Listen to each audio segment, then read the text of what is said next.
Hi friends, இன்றைக்கி வந்து எங்கள் மம்மி பர்த்டேக்கு செஞ்ச பிரியாணி ரெசிபி தான் பார்க்க போகிறோம். இது வந்து பெங்களூர் ஸ்டைல் தொன்னே பிரியாணி.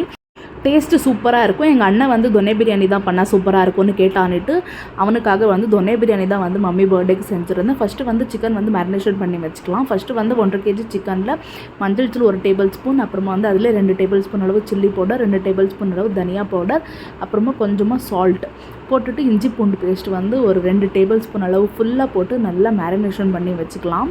மேரினேஷன் வந்து பண்ண முடியலன்னா கூட பரவாயில்ல, அட்லீஸ்ட் ஒரு 1/2 hour இருக்கணும். நான் வந்து 2 to 3 hours நல்லா எனக்கு டைம் இருந்ததுனால நைட்டு தான் நாங்கள் வந்து கேக் கட் பண்ணோம். ஸோ வந்து நைட்டே எல்லாேருக்கும் சாப்பாடு கூப்பிட்டு போட்டதுனால நான் எனக்கு வந்து டைம் இருந்தது. மத்தியானமாக வந்து நான் மேரினேஷன் பண்ணி வச்சுட்டேன்.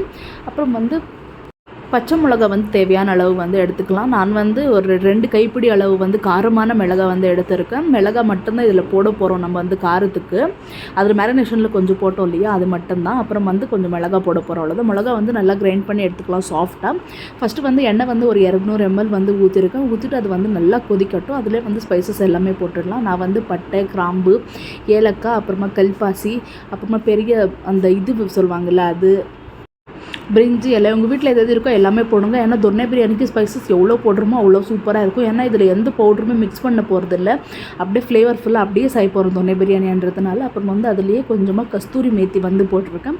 கஸ்தூரி மேத்தி போட்டால் ரொம்பவே நல்லது, சூப்பராக இருக்கும். அப்புறம் வந்து க்ரீன் பேஸ்ட்டுக்காக நம்ம வந்து வெந்தயக்கீரை, புதினா கீரை, அப்புறமா கொத்தமல்லி 3மே வந்து ஒரு கைப்பிடி அளவு போட்டு நல்லா கிரைண்ட் பண்ணிக்கலாம். அதுதான் பச்சை கலர் கொடுக்க போகுது நம்மளுக்கு பிரியாணிக்கு.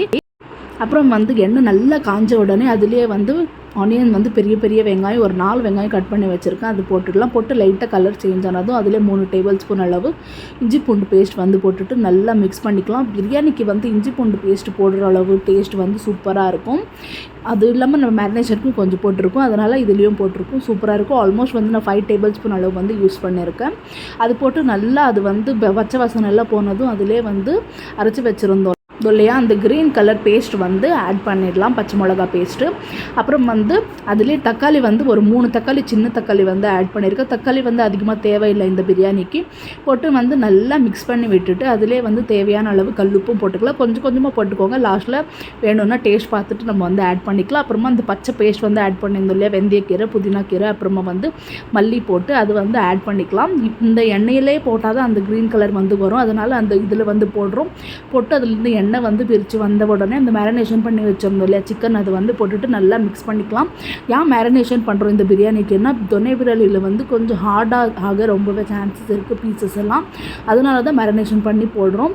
போட்டு ஒரு 5 to 6 நிமிஷம் நல்லா வெந்த பிறகு அதுலேயே ஒரு சின்ன கப் அளவு தயிர் வந்து ஆட் பண்ணிவிட்டு நல்லா மிக்ஸ் பண்ணிக்கலாம். தயிர் மிக்ஸ் பண்ணுறதுனால நம்மளுக்கு வந்து ரைஸ் வந்து சாஃப்டாக இருக்கும். போட்டு ஒரு 2 to 3 நிமிஷம் அது வந்து நல்லா வெந்த பிறகு அதிலே கெட்டலில் வந்து நல்லா கொதிக்க வச்ச தண்ணி வந்து அளவுக்கு நான் வச்சுருக்கேன். அப்படியே போட்டு தண்ணி கொதிக்கிறதுக்கும் கெட்டலில் கொதிக்கிறதுக்கும் கொஞ்சம் சீக்கிரமாகவே நம்மளுக்கு வந்து கொச்சிடும். அதனால் வந்து நான் வந்து கெட்டலில் ஆட் பண்ணியிருக்கேன்.